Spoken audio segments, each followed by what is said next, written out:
Il est 9h moins 20, Alexandre Devecchio, journaliste au Figaro, nous a rejoint. Bonjour Alexandre. Bonjour Alexis.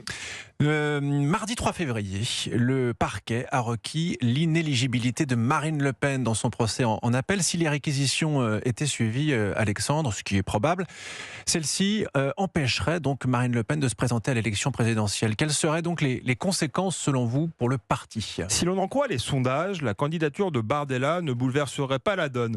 Le jeune président du RN obtient même de meilleurs résultats que Marine Le Pen dans les enquêtes d'opinion.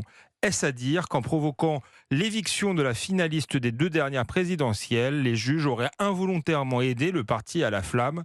Ce serait sans doute aller un peu vite en besogne. L'une des forces du RN était la complémentarité de son duo. Marine Le Pen a su créer un lien indéfectible avec les classes populaires qui constituent le socle électoral du RN. Jordan Bardella a eu le mérite de conquérir d'autres segments électoraux, les jeunes, mais aussi une partie des retraités, ainsi qu'un électorat plus libéral sur le plan économique.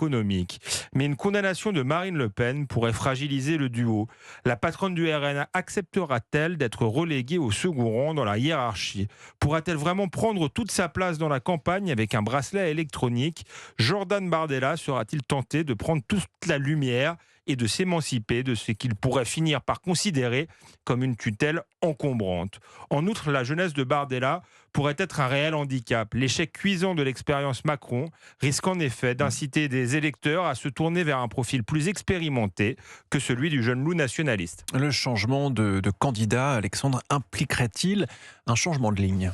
Cela pourrait être une des tentations de Jordan Bardella, abandonner les orientations souverainistes et sociales que Marine Le Pen défend depuis toujours pour faire du RN un parti de droite classique, à peine un peu plus ferme sur les questions régaliennes et identitaires. Alors est-ce que ça pourrait être une bonne stratégie ? À mon sens, ce serait une fausse bonne idée. Le risque serait de voir se détourner les classes populaires du parti à la flamme.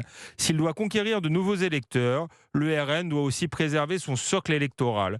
Il y a quelques années, Henri Guénaud avait expliqué dans un entretien au Figaro que le plus grand risque pour le RN n'était pas de revenir aux sources idéologiques du FN, mais au contraire de devenir à son tour une sorte d'UMP nouvelle manière.